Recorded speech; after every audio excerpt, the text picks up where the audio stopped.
Welcome back. In today's video, we will discuss a web app, a web form, which is used to submit multiple data on a same time. आज हम देखेंगे एक web app जो कि multiple data same time के अंदर Google sheet के अंदर सेंड कर रहा होगा. Let we take example. Okay, so you will see here select an item. This is auto complete. ये एक ऑटो कंप्लीट फीचर है जो कि गूगल शीट की स्टेट्स के अंदर से आ रहा है. ठीक है, अब यहां पर ये देखिए, हम यहां पर रमीज को यहां पर ले लेते हैं. देन हम यहां पर अमाउंट लिख देते हैं जी 1400. देन रिमार्क्स हम लिख देते हैं जी गुड. ओके, सो यहां पर अब जब हम रमीज नहीं लिखा जाएगा, रमीज नहीं, बिकॉज हमने जो डाटा सबमिट करना है, तो यहां पर अब रमीज का जो डाटा है वो दोबारा से सबमिट नहीं होगा. अब जो सेकंड बचता है उसको हम यहां पर सिलेक्ट किया. देन हमने यहां पर इसको 1600 कर दिया. देन इसको भी हमने यहां पर गुड कर दिया. अब अगर हम इसको भी गुड कर दिया, अब जब हम सबमिट के ऊपर क्लिक करेंगे तो ये first of all it will check that all the fields are completely filled, no one is empty. जब ये चेक कर लेगा तमाम हमने डाटा फुल किया है, जब सबमिट के ऊपर क्लिक करेंगे तो ये जो डाटा है वो सक्सेसफुली गूगल शीट के अंदर इसने यहां पर सबमिट कर दिया है. अब देखिए, हम यहां पर इसके अंदर से मजीद चीजें ऐड करते हैं, लाइक रमीज 1 ऐड कर लेते हैं. देन इसको हम यहाँ पे 2 कर देते हैं, 3 कर देते हैं. अब जब हम जाते हैं यहां पर, अभी हम सबमिट के ऊपर क्लिक करेंगे तो हमारा जो कोड है वो चेक करेगा कि ये चीजें जो हैं इट विल फिल्ड और नॉट. हम वेब ऐप को रिफ्रेश कर लेते हैं ताकि जो हमारे ड्रॉप डाउन की वैल्यूज हैं वो हमारे पास रिफ्रेश होके जो न्यू ऐड किए वो भी आ जाए.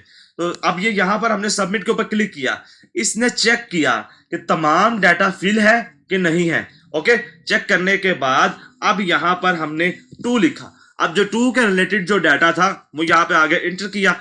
देन हमने यहां पर इसको 1600 कर दिया. देन हमने यहां पर क्या किया जी, जो भी हमने लिखना वो कर दिया और सबमिट के ऊपर क्लिक कर देंगे तो वो जो डाटा है वो हमारे पास ये देखिए यहां पर सक्सेसफुली रिसीव हो चुका है. अब चलिए इसको कोड को और सेटअप को देखते हैं. सेटअप करने के लिए जब आप लिंक को ओपन करेंगे तो ये देखिए इस तरह से एक सेटअप होगा, इस तरह की आपको स्क्रीन नजर आएगी. सबसे पहले इसको थोड़ा सा कोड देख लेते हैं, देन हम इसके सेटअप पार्ट की तरफ जाते हैं. First of all we will review the code. So here you will see a code.js part. तो code.js के अंदर हमने एक फंक्शन बनाया जो कि हमारे HTML के आउटपुट को यहां पर कॉल कर रही है, यानी कि हमारी इंडेक्स की फाइल जहां से हमने आउटपुट लेना है. तो यहां पर ये देखिए इंडेक्स की फाइल वो हमारी यहां पर कॉल कर रहा है डू कैट की फंक्शन. देन हमने एक फंक्शन बनाया अपेंड आइटम्स टू शीट. अब अपेंड आइटम्स टू शीट का क्या मतलब हुआ, देखिए यहां पर हमने कहा एक एक्टिव स्प्रेडशीट लो. एक्टिव यानी कि हम बाजू का स्प्रेडशीट की आईडी को यूज करते हैं, वो उस सूरत में करते हैं जब हमने एक गूगल शीट को एक अलग ऐप स्क्रिप्ट के अंदर, एक अलग ऐप स्क्रिप्ट की फाइल बनाकर गूगल ड्राइव में, तो हमने एक पर्टिकुलर गूगल शीट से डाटा लेना हो. बट जब हम गूगल शीट की एक्सटेंशंस में जाके ऐप स्क्रिप्ट के ऊपर जाते हैं तो तब हम यहां पर एक्टिव स्प्रेडशीट को कंसीडर करते हैं, प्रेफर करते हैं यूज करने के लिए, ताकि वो जो एक्टिव शीट है वो उससे ही डाटा ले. अब यहां पर हमने एक्टिव शीट के अंदर से कंजप्शन नाम की एक शीट बनाई. अब बाजू का जब आपको ये कोड प्रोवाइड किया जाएगा, यानी कि कोडिंग वेब, तो यहां पर आपके पास ये शीटें नहीं बनी होती. तो हमने क्या किया, जब बंदा ये कोड कॉपी करके उसको करे तो अगर शीट कंजप्शन नहीं है तो एक अदद कंजप्शन की शीट बना दे. यानी कि जब वो रन करे इसको तो एक अदद, अगर ये शीट नहीं है तो एक अदद शीट बना दी जाए, तो वो यहां पर एक अदद शीट को बना देगा. ठीक है, तो यहां पर ये देखिए हो गया ओके हो गया. अब आइटम्स फॉर ईच फंक्शन. अब देखिए हमने आइटम्स किया, ऐड आइटम, जितनी हमने आइटम ऐड करनी है वो सब चीजें हम आइटम यहां पे ऐड की जाएंगे. ठीक है, तो यहां पर हम इसको डाटा एक टेम्परेरी तौर पे 1-1 करके सबमिट कर लेते हैं. अब ये देखिए हमने यहां पर इसको लिया, यहां पर इसको लिया, अब ये दोनों हाइड हो गए because on the same time form के अंदर एक जैसी 2 एंट्रीज को नहीं डाल सकते. ठीक है, अब वेब ऐप को रिफ्रेश करके दोबारा से आप इसको कर सकते हैं, डाटा सबमिट करने के बाद आप दोबारा से कर सकते हैं. अब देखिए ये तमाम चीजें यहां पर हो जा रही हैं. तो यहाँ पर हमने क्या किया, ये सब चीजें होगी, हम इसे यहाँ से डिलीट कर देते हैं और सबमिट के ऊपर क्लिक करते हैं। अब इसने ये देखिए, अब ये सारे फंक्शंस को हमने डाल दिया, date, item, name, amount, ranks. तो अब इसने सबको यहाँ पर फेंक दिया, गूगल शीट के अंदर लाके उसने छोड़ दिया कि भाई ये लो आपका डाटा, आप जानो और आपका काम जाने, ये आपका डाटा मैंने ला दिया है वेब ऐप से, जो आपने मुझे डाटा दिया था, मैंने अपना डाटा इस फंक्शन के जरिए आपको यहां पर शो कर दिया, आपके डाटाबेस में सेव कर दिया। ठीक है, अब यहां पर आप अगर चाहे डेट को आपने एंड पर लेके जाना है, यानी कि ये जो डेट है ये आपको यहां पर शो हो डी के अंदर, आपने क्या करना है, इस डेट को हटाकर यहां पर लिख देना और रिमार्क्स को शुरू पे ले आना। तो क्या होगा, रिमार्क्स शुरू पे आ जाएगा, डेट एंड पे चले जाएगी। अगर मैं आपको एग्जांपल करके दिखाऊं, इसको मैं कंट्रोल सी से कॉपी कर लूं और इसको भी मैं कंट्रोल सी से कॉपी कर लूं और इसको मैं यहां पर इसको डेट से रिप्लेस कर दूं और इसको मैं यहां से रिमार्क्स से रिप्लेस कर दूं। अब मैं इसे यहां से सेव कर लेता हूं। अब मेरे पास ये डेवलपर वर्जन में है। ठीक है, जब आपने करना होगा, आपने कोड को चेंज किया, आपने मैनेज डिप्लॉयमेंट के ऊपर जाके इसे अपडेट भी करना है यहां से, तभी आपका ये काम होगा। ठीक है, अब मैंने इसे यहां पर एक दफा से रिफ्रेश कर दिया ताकि मेरा कोड का जो असर आ जाए। अब मैंने यहां पर जल्दी से ये देखिए, हमने यहां पर इसको लिया 1 अब रिमार्क्स पहले में आ जाएगा। अब ये देखिएगा, रिमार्क्स यहां पर आ गया, नेम वैसे ही रहा, डेट यहां पे आ चुकी। ठीक है, तो ये हो गया इस तरह से। अब आप इसको, आपको ये भी पता चल गया कि डेट और रिमार्क्स को किस तरह सेट करना है। देन हमने एक फंक्शन बनाया फेच आइटम नेम्स का। अब फेच आइटम नेम्स क्या करेगा, स्टेट के अंदर से।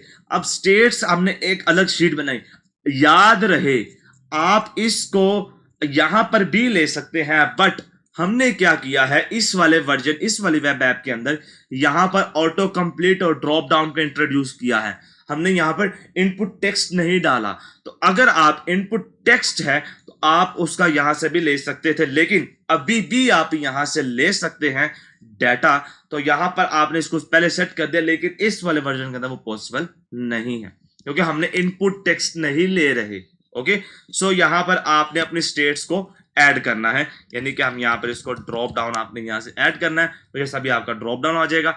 अब ये जो फंक्शन है ये चेक कर रहा होगा। अब अगर स्टेट्स की शीट नहीं फाउंड होती तो ये आपको एरर देगा, the sheet states does not exist. अब यहां पर ये जो डाटा ले रहा है A2 से A51 तक ले रहा है, आप इसे एंड तक भी कर सकते हैं। आप इसको 51 को हटा दो तो पूरी A कॉलम को ही ये डाटा लेगा। तो ये था हमारा code.js। इंडेक्स के अंदर भी हमने इसी किस्म का ही कुछ डाला है, हमने इसके अंदर कमेंट्स को ऐड कर दिया है ताकि आप इसको समझने में आसानी हो। अब आपने यहां पे मेगा कॉपी के ऊपर क्लिक करना है। जैसे ही आप मेगा कॉपी के ऊपर क्लिक करेंगे तो आपको यहां पर ये देखिए इस तरह से एक अदद शीट ओपन होकर मिल जाएगी। देन आपने करना क्या है, आपने क्लिक करना है एक्सटेंशंस के ऊपर। जैसे ही आप एक्सटेंशंस के ऊपर क्लिक कर लेंगे, you will see this kind of options in your screen. You just click on the app script. आपको ऐप स्क्रिप्ट के ऊपर क्लिक करना होगा। जैसे ही आप ऐप स्क्रिप्ट के ऊपर क्लिक करेंगे तो ये देखिए आपके पास जो कोड है वो प्री अप्लाइड ही, यानी कि प्री ही होगा। तो ये बात आप लोग हमें कमेंट्स में पूछते हैं कि कोड कहां मिलेगा, तो कोड इस गूगल शीट के अंदर प्री डिफाइंड या प्री ही है। तो यानी कि प्री डिफाइंड नहीं, यानी कि पहले से ही है, हमने इसके अंदर पहले से ही कोड रखा हुआ है ताकि आपको किसी जगह से कॉपी पेस्ट ना करना पड़े। बाजुकात होते हैं वो शीट को नहीं देखते लेकिन कोड कॉपी करने के चक्कर में रहते हैं। तो मेरे भाई, हमारे जितने भी वेब एप्स हैं उनका कोड गूगल शीट का अगर आपके पास लिंक है तो इस तरीके से कोड आपके पास पहले से ही एडजस्ट है, आपने सिर्फ अपनी शीट आईडी और आपने एग्जीक्यूट ही करना है। अब आपने डिप्लॉय के ऊपर क्लिक करना है, न्यू डिप्लॉयमेंट के ऊपर क्लिक करना है। बाजुकात यहां पर ये चीजें नजर नहीं आती। देन आपने क्या करना है, सेटिंग के ऊपर क्लिक करना है, वेब ऐप के ऊपर क्लिक कर देना है। ऐसे ही इस तरह से आपको बाजुकात आ जाता है अक्सर लोगों के पास।